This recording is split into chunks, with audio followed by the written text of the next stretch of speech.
धन्यवाद अध्यक्ष महोदय। अध्यक्ष महोदय, स्वतंत्रता की प्राप्ति के लिए 10 मई 1857 को शहीद धन सिंह गुर्जर, जो उस समय मेरठ के कोतवाल थे, ब्रिटिश सरकार में काम कर रहे थे, के नेतृत्व में हुई सक्रिय प्रथम स्वतंत्रता संग्राम क्रांति का केंद्र दिल्ली बन गया था और चंद दिनों में ही वर्तमान में एनसीआर के नाम से जाने वाले क्षेत्र को ईस्ट इंडिया कंपनी के शासन से मुक्त करा दिया गया था। इस क्रांति का असर सारे देश में हुआ और देश में लाखों वीरों ने शहादत दी। अंग्रेजों ने शहीद धन सिंह कोतवाल को दोषी मानते हुए न केवल उन्हें फांसी दी, बल्कि उनके गांव पांचली मेरठ को तोपों से उड़ा दिया।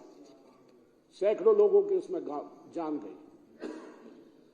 अध्यक्ष महोदय, लेकिन देश के कुछ गद्दारों ने 1958 को देश में फिर विक्टोरिया का शासन लागू करने में उनकी मदद की। देश में इस क्रांति के बाद ब्रिटिश गवर्नमेंट ने देश की कुछ वीर जातियों को, जो 198 वीर जातियां थी, जो जातिगत समूहों के साथ, जो गांव के गांव उस समय ब्रिटिश राज से युद्ध कर रहे थे और उनके शासन के खिलाफ आवाज उठा रहे थे या उनके खिलाफ युद्ध लड़ रहे थे, उन सभी जातियों को दोषी मानते हुए उन पर विश्व का सबसे बड़ा क्रूर क्रिमिनल ट्राइब्स एक्ट 1857 लागू कर दिया। 1857 का ये क्रिमिनल ट्राइब्स एक्ट लागू करने के बाद इन जातियों को ढूंढ कर या तो बंद करने लगे या मारने लगे। इसी क्रम में जो जातियां थी उनमें मोर प्रोमिनेंटली उस समय के गुर्जर, वाल्मीकि समाज के लोग, जाटव समाज के लोग और 198 जातियों के लोग उस युद्ध में जातिगत, सामाजिक और गांव के गांव शामिल थे। 100 वर्षों से अधिक समय तक बीत जाने के बाद भी इनको सरकारी योजनाओं से वंचित रखा गया। यही कारण था कि उनकी जमीनें छीन ली गई और उनकी जमीनें छीनकर ब्रिटिश राज ने जो जो उनके साथी थे, जो जो उनको सपोर्ट कर रहे थे, उन लोगों को बड़े बड़े ओहदे देकर वो जमीनें अलॉट की। हम सब जानते हैं उनके बारे में। कोई बहुत सारी जातियों में बड़े बड़े नाम आज के दिन भी हमें सुनने को मिलेंगे। वो ब्रिटिश राज के दिए हुए तगमे थे, क्योंकि वो ब्रिटिश राज की मदद कर रहे थे। देश आजाद हुआ और 31 अगस्त 1952 को सरकार को इन लोगों के बारे में सोचते हुए एक कानून लाना पड़ा। वो कानून था डिनोटिफाइड ट्राइब्स एक्ट 1951। इसी संदर्भ में इन लोगों के मुख्य धारा से न जुड़ पाने के कारण और मुख्य धारा में जोड़ने के लिए उस समय की तत्कालीन सरकार ने 2015 में Idate committee, BR Idate committee बनाई।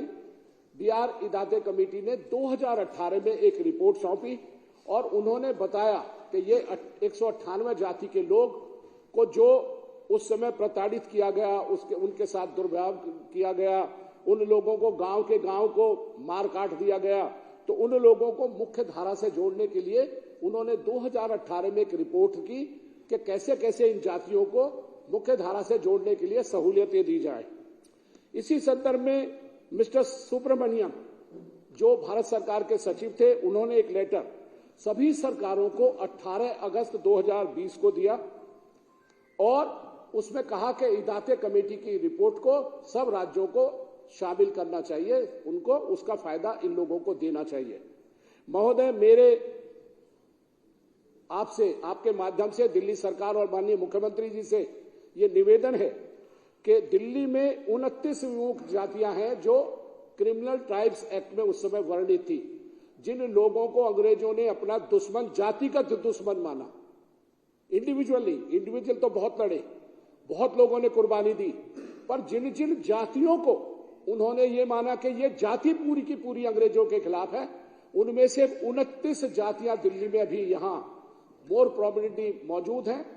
मेरी आपसे, आपके माध्यम से माननीय मुख्यमंत्री जी से निवेदन है कि श्री सुब्रमण्यम जी के लेटर के अनुसार इदाते कमेटियों को दिल्ली में लागू किया जाए, कमेटी की सिफारिशों को, और ऐसी जातियों के प्रत्येक व्यक्ति को एक सर्टिफिकेट इशू किया जाए कि ये उससे जाति से संबंधित है और इनको बिहार इदाते कमेटी की जो सिफारिशें हैं उसके हिसाब से इन लोगों को सहूलियत मिलनी चाहिए। मैं यहाँ एक संदर्भ में और बताना चाहता हूँ, फतेहपुर गांव से हमारे तंवर साहब आते हैं, करतार सिंह तंवर। यहां उन गांव के लोगों ने एक अंग्रेज को पकड़ के उससे खेत में बैल की जगह उसको जोतवा दिया। आप विश्वास करेंगे अध्यक्ष महोदय, वो पूरे के पूरे गांव को दोषी मानते हुए उस समय 12 साल के हर बड़े बच्चे को, 12 साल से बड़े बच्चे को, चाहे वो 13 साल का था, 14 का या बड़ा था, सारे के सारे लोगों को कत्ल कर दिया गया था। ऐसा क्रूरता, ये जातिगत क्रूरता थी और उन्होंने इन जाति के लोगों को समूह रूप से अपना दुश्मन मानते हुए इनके साथ अत्याचार किया था। मेरी आपके माध्यम से निवेदन है कि बिहार इदाते कमेटी की रिपोर्टें जो सुब्रमण्यम जी ने चिट्ठी भी लिखी है भारत सरकार के सचिव ने, उनको माननीय मुख्यमंत्री जी दिल्ली में लागू कराएं और उन लोगों को मुख्य धारा से जोड़ने के लिए वो सारे फायदे दें। धन्यवाद।